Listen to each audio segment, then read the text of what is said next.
बिस्मिल्लाहिर्रहमानिर्रहीम। बोलते कालम के साथ मैं आमिर रज़ान और मोहसिन रज़ाई को जब नेशनल सुप्रीम सिक्योरिटी कौंसिल का जो है वो बनाया गया, उनको जो है नया सेक्रेटरी बनाया गया था और जो है मुज्तबा हामनई ने उनका जो है वो तकर्रर किया था। तो बहुत सारे मीडिया हाउसेस ने कहा था भाई क्यों भाई इनको क्यों बनाया गया है, लेकिन ये अब इस क्यों का जवाब जो है सामने आ गया और वो जवाब ये है कि मोहसिन रज़ाई ने चाइना के सफ़ीर से मुलाकात की है। अपनी तकरीर के फ़ौरी बाद वो जिससे मिलना उनका ज़रूरी था वो चीन था, इसीलिए चीनी सफ़ीर ने उनके साथ मुलाकात की, जिसमें मोहसिन रज़ाई ने एक मरतबा फिर अपने उस सख्त मौक़िफ़ की जो है वो तईद की है कि वो आबने हरमज़ नहीं खोलने वाले हैं और ना ही खोलेंगे जब तक अमरीका उनकी शराइत तस्लीम नहीं करेगा।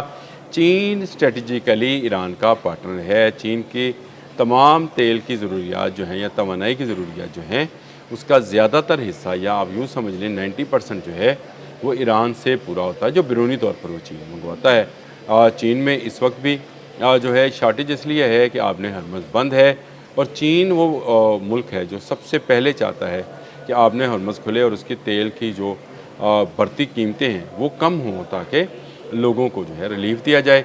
इसके साथ साथ स्ट्रेटजिकल पार्टनर के तौर पर मैंने आपको बताया कि चीन ईरान की मदद भी कर रहा है। आपने पिछले दिनों एक स्टोरी देखी होगी, मैंने भी इस पर स्टोरी की थी कि जिसमें चीन ने ईरान को कंधे पर रखकर चलाने वाले मिसाइल जो हैं, हमारे यहाँ पे उसको स्टिंगर इसलिए सारे लोग समझते हैं क्योंकि रशिया अफ़गान वार के अंदर स्टिंगर पहला मिसाइल था जो कि दिया गया था अफ़गानियों को ताकि वो ईरानी जो रशियन हेलीकॉप्टर्स हैं उनको गिरा सकें, और वाकई में ये गेम चेंजर था।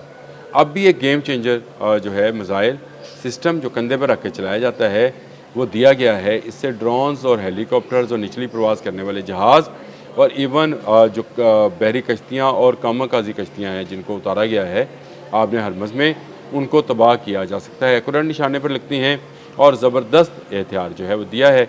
इसके अलावा उनका बाइडो कम्युनिकेशन सिस्टम जो है वो पासदरान इनकलाब ओपनली इस्तेमाल कर रहे हैं, उसको कोई रोक नहीं पाएगा, कोई इसको ब्रीच नहीं कर पाता क्योंकि उसको चाइनीज़ ही देख रहे होते हैं। फिर चाइना के मतलब ये भी खबर थी कि इसने अपना दिफाई निज़ाम जो है वो भी HQ-9 जिसको बोलते हैं वो भी दे रखा है और उसी को मॉडिफाई करके ईरान ने अपना दिफाई निज़ाम तरतीब दिया है जो रशियन मिसाइल के साथ मिलकर बहुत ही ख़तरनाक हो गया और इसी ने नुकसान पहुँचाया। इसलिए तो डोनाल्ड ट्रंप मांग रहे हैं कि मुझे पैसे दो, मेरा तो नुकसान हो गया, मैं अब इस तरह वापस नहीं जाना। तो अब आपका नुकसान तो आपकी अपनी वजह से है कि आप दरवाज़ा खटखटाने आए थे ईरान का, ईरान आपके घर नहीं गया था।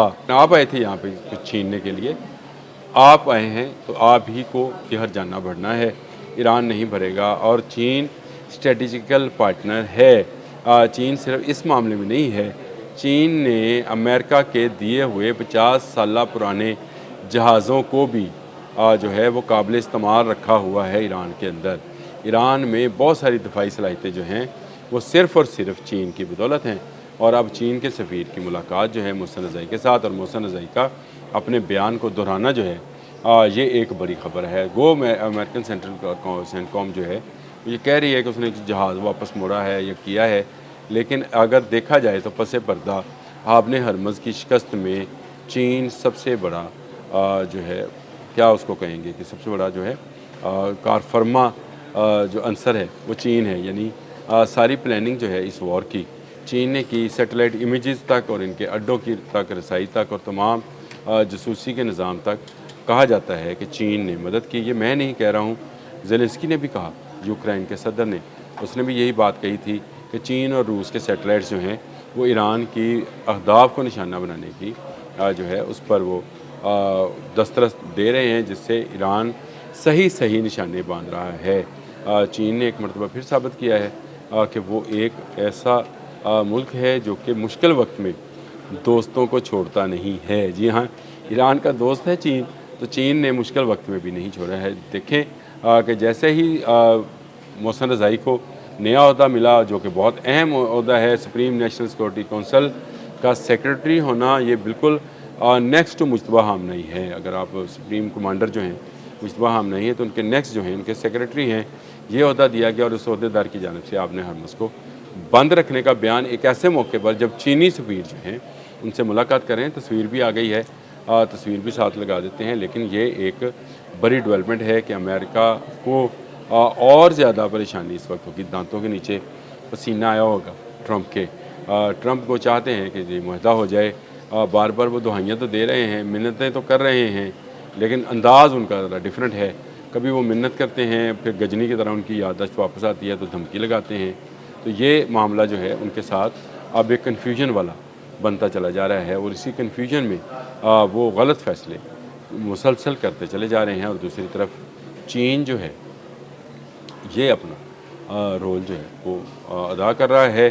चीनी सफ़ीर का डेलीगेशन के साथ मोहसिन रज़ाई से मुलाकात करना, आप यूँ समझें सुप्रीम कमांडर मुश्तबा खामनेई के साथ मुलाकात है। आने वाले दिनों में चीन ईरान की क्या मदद करेगा और ईरान जो है अपना तेल कैसे उस तक पहुँचाएगा या उसको कैसे उसका रिटर्न देगा, ये वो मामलात हैं जो 1-on-1 मुलाकात में ही मुमकिन होते हैं। मोहसिन रज़ाई जो हैं उनसे मुलाकात, मुश्तबा खामनेई से मुलाकात है, तो इसका मतलब ये है कि आने वाले दिनों की जो स्ट्रेटजी बनेगी, जो मिडल ईस्ट के अंदर, मैं हमेशा कहता हूँ कि अमेरिका के जाने के बाद जो खला पैदा होगा उस पर चीन जो है उस खला को पुर करेगा, वो कब्ज़ा करेगा। आप आहिस्ता आहिस्ता देखिएगा बहुत सारे मुल्क जो हैं बहुत सारे मुल्कों के करीब आएंगे, और इसकी वजह बड़ी वजह जो है वो चीन होगा।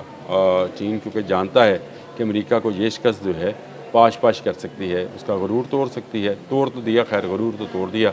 अब इस मुल्क की सालमियत भी जो यानी अमेरिका की सालमियत जो है वो भी ख़तरे में पड़ सकती है। वहाँ की रियासतें जो हैं वो रिवोल्ट कर सकती हैं। उनके जो मरीन्स हैं वो जब जाकर वापस अपनी कहानियाँ बयान करेंगे, और उन कहानियों पर जब हॉलीवुड्स में फ़िल्में बनेंगी तो ब्लॉकबस्टर्स होंगी। ये याद रखिएगा, इनके साथ जो कुछ गुजर रहा है ना, वहाँ पर जो कुछ गुजरा है उसके वो चश्मदीद गवाह हैं। और ये चश्मदीद गवाह जब अपनी सवाने उम्री जो है फ़िल्म की सूरत में, टेली फिल्म्स की सूरत में, छोटे क्लिप्स की सूरत में, शॉर्ट्स में, अपने शॉर्ट्स में और इंटरव्यूज़ में बयान करेंगे। सोशल मीडिया की टर्मिनोलॉजी है और सोशल मीडिया का दौर है।